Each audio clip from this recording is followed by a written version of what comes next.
Well, hello there. My name is Mark Miles, and I love helping trainers, presenters, workshop facilitators really take their results to the next level. Today's video, I want to talk to you about something that probably you're not going to find anywhere else on the internet, and definitely not in most public speaking courses.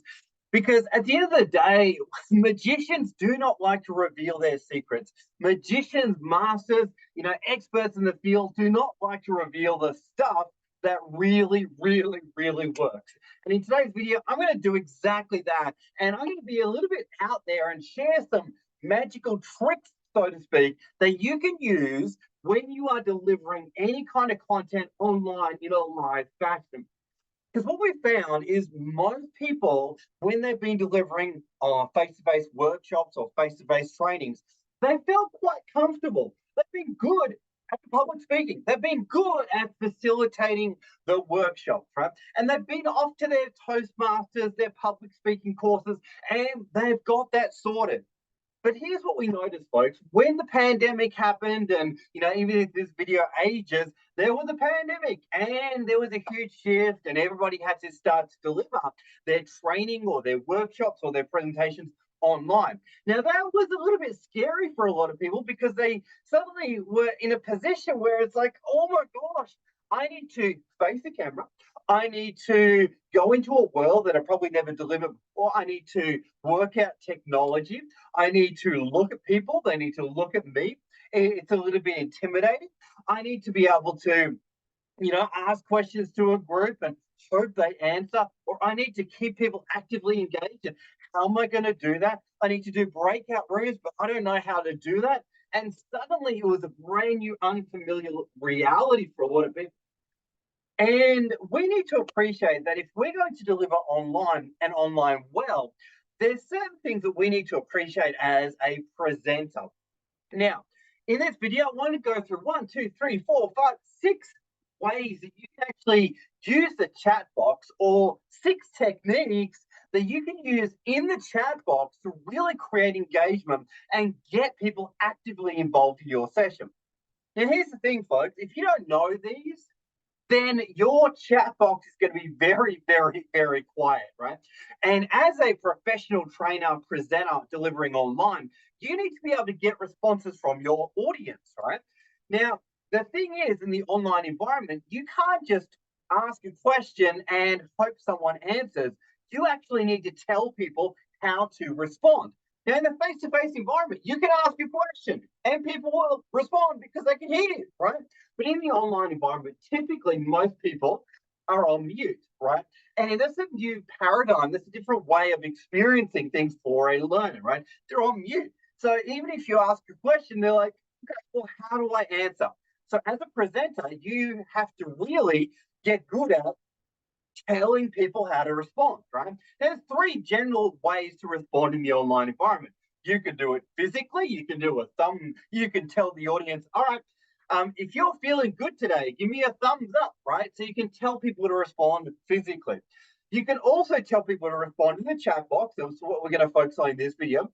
If you're feeling good today, drop a yes in the chat box, right? You can do it via the chat box.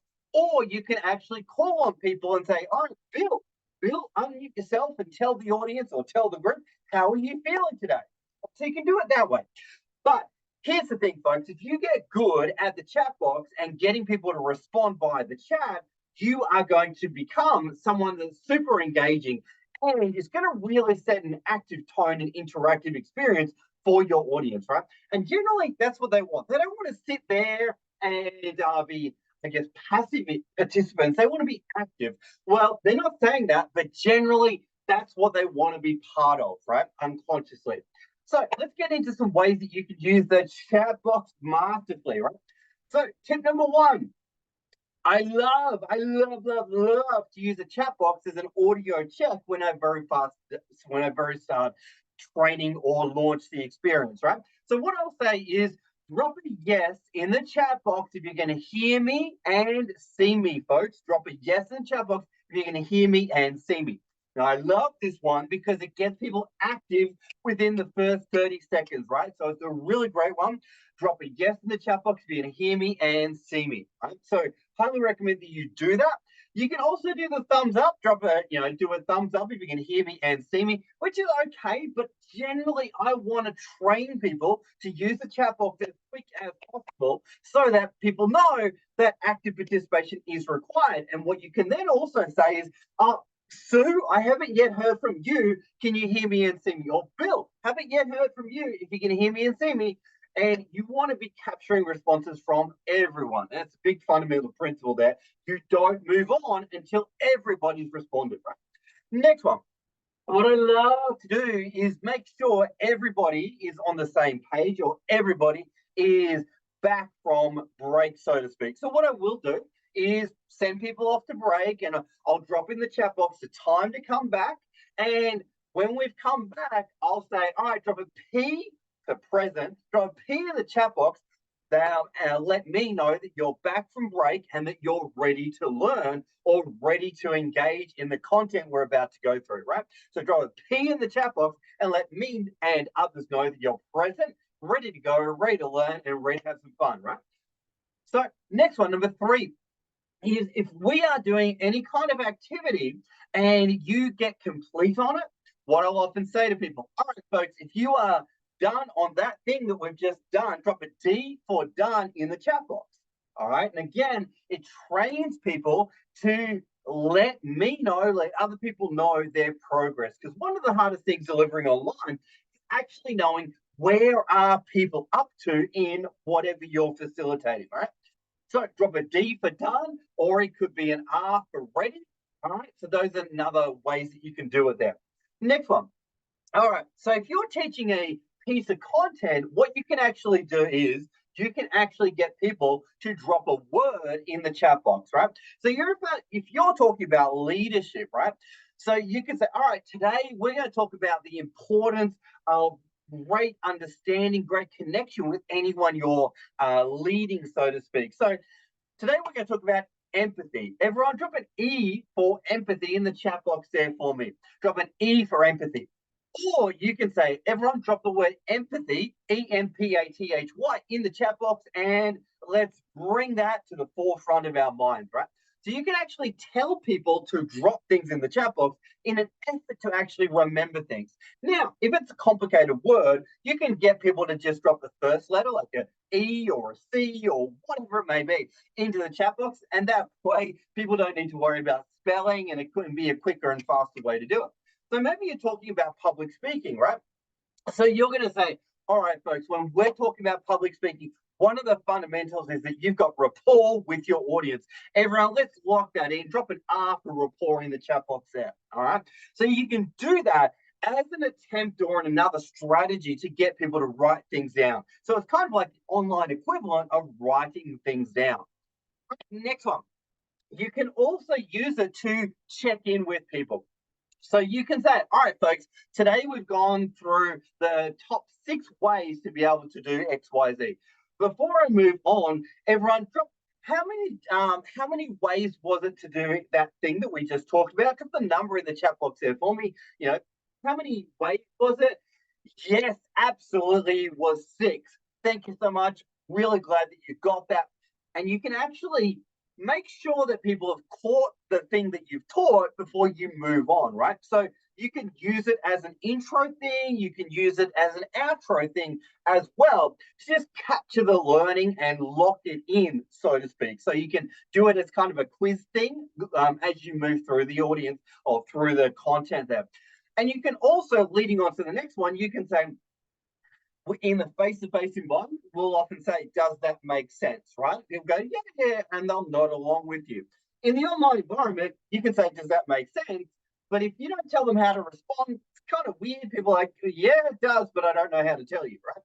So instead, what we can say is drop a yes in the chat box if that makes sense, all right? Or drop a yes in the chat box if you would agree with X, Y, Z, all right? So we can have a lot of closed questions. We can also have other kind of questions that we ask, such as drop an emotion into the chat box. How are you feeling about that thing that we just talked about, right? Now, again, you want to be careful with that one because you don't want to get too much negative reaction in the chat. and you don't want to have messes to clean up afterwards, right? So you want to be quite strategic with your questions there.